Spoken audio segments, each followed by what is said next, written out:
नमस्कार दोस्तों, the air news में आपका स्वागत है। दोस्तों, मेरे साथ विधायक बलराज कुंडू जी हैं और जो वायदा इन्होंने किया था और आज उस वायदे को पूरा भी किया है। गांव कैलरम को बस की एक सौगात दी है जो सिर्फ छात्राओं के लिए चलेगी बस।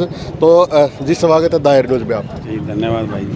जो वायदा किया था आज पूरा हो गया। वो जो बोल के गया तो बलराज कुंडू कभी झूठे वादे करता ही नहीं। तो मैं जो मेरे इस गांव ने जो प्यार, जो आशीर्वाद, जो अपनापन मेरे प्रति दिखाया, जो लाड, आज 5वीं बार इस गांव में आया हूं, तो उस दिन यहाँ देखकर मुझे ये एहसास हुआ कि ये मेरे अपने गांव की, यहाँ की भी मेरी बहन बेटियों को वो महम वाली सुविधा क्यों नहीं दी जाए। तो उसी संदर्भ में मैंने जब यहाँ से बात की, कितनी लड़कियाँ जाती हैं और बड़ी परेशान होती हैं, कई किलोमीटर पैदल चल के जाना पड़ता है। ये हमारी सरकार तो सिर्फ जुमलेबाज सरकार बातें करती हैं, उन बच्चियों के लिए व्यवस्था नहीं की इन्होंने कभी।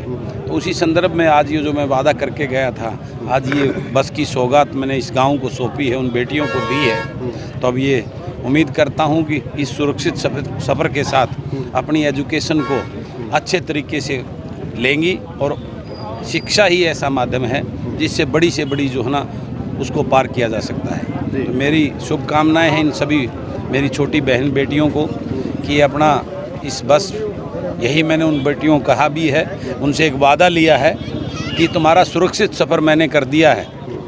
अब जो है ना पढ़ाई में अव्वल कॉलेज टॉप करके वो दिखाएंगी। तो इसी वादे के साथ आज उनको मैंने ये बस दे दी है। जी तो कुंडू साहब, पिछले दिनों हम देख रहे थे जखोली में एक बस लगनी थी। यहाँ से जिला परिषद चेयरमैन है, वो कह रहा था कि मैंने लगवाई है, और मंत्री जी कह रही थी कि मैंने लगवाई है। एक बस पे झगड़ा हो रहा था, और आप लगभग ये हरियाणा के अंदर कितनी बस होगी आपकी लगभग?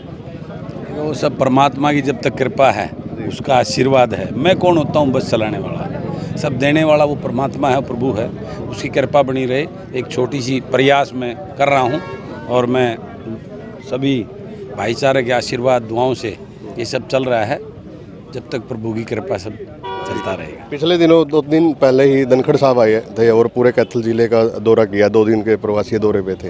तो हम प्रेस कॉन्फ्रेंस जब कर रहे थे, धनखड़ साहब खड्डों की बात भी मान रहे थे, और आप लोगों ने भी देखा होगी सड़कों का क्या।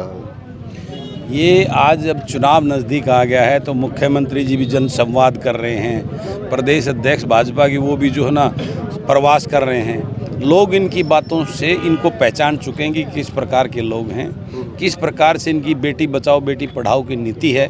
वो दिल्ली में बैठी हमारी पहलवान, जो हमारे नवरत्न हमारी बच्चियां हैं, वो उनसे सबको, पूरे देश को, उन्हीं पूरे विश्व को पता लग गया है। यहाँ इनके संदीप मंत्री ने जो हमारी उस कोस बहन के साथ जिस प्रकार का व्यवहार करके उसको वो किया है, तो इनकी नीयत और नीति सब लोग पूरे प्रदेश को पता लग चुकी हैं।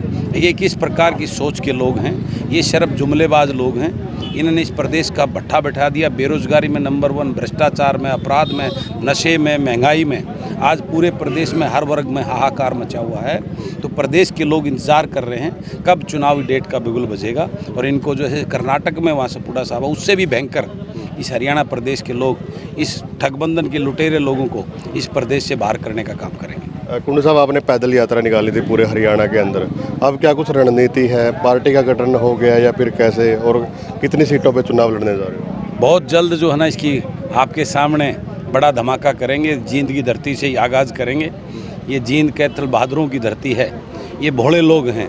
इनका अभी तक इमोशनल, इनको ब्लैकमेल करके लोग वोट लेते रहे हैं। इनका किया कुछ नहीं किसी ने भी। इस बात को समझाने के लिए, इनको जगाने के लिए मैं इस व्यवस्था परिवर्तन के लिए निकला हूं, और मेरा उद्देश्य है अभी इन लोगों को समझ आने लगी है, और 2024 के अंदर आपको कुछ नया कुछ देखने को मिलेगा। इन लोगों की तरफ से भी अभय चौटाला जी पैदल यात्रा निकाल रहे हैं, उस पर क्या कुछ कहेंगे? लोकतंत्र में सबको अधिकार है, वो अपना काम कर रहे हैं, मैं अपना काम कर रहा हूँ, बाकी लोग अपना काम कर रहे हैं। मैं देख रहा था कि 1-2 गाँव की और पंचायत आपसे मिलने आ रही है, तो क्या कुछ बातें चल रही है? देखो, उम्मीद तो करते हैं, सबकी बेटियां परेशान हैं, लेकिन मेरी भी सीमा है, घर से क्या क्या करूंगा। लेकिन मेरा प्रयास निरंतर जारी रहेगा कि अपनी प्रदेश की, और वही सोच है, जिस दिन कभी लोगों ने परमात्मा की कृपा से मुझे वो मौका मिला, उस दिन इस प्रदेश की एक भी बहन बेटियां परेशान नहीं होगी। उनके लिए इसी प्रकार की सेवाएं पूरे प्रदेश में।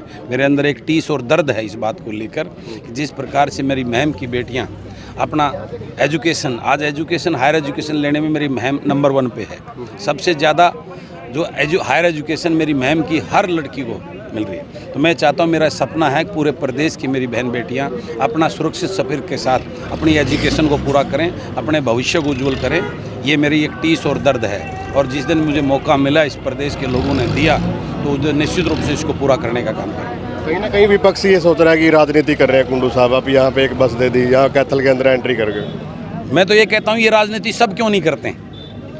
ये सबको करनी चाहिए ना, हर एक दल को करनी चाहिए, हर एक नेता को करनी चाहिए। लोगों को फ़ायदा होगा, इन बेटियों को फ़ायदा होगा। तो ऐसी राजनीति, मैं तो उनको ये एक संदेश दे रही, इसको मैं बिल्कुल आप कह सकते हो। मैं कहता हूँ वो सारे लोग ऐसी राजनीति क्यों नहीं करते जैसे बलराज कुंडू कर रहा है।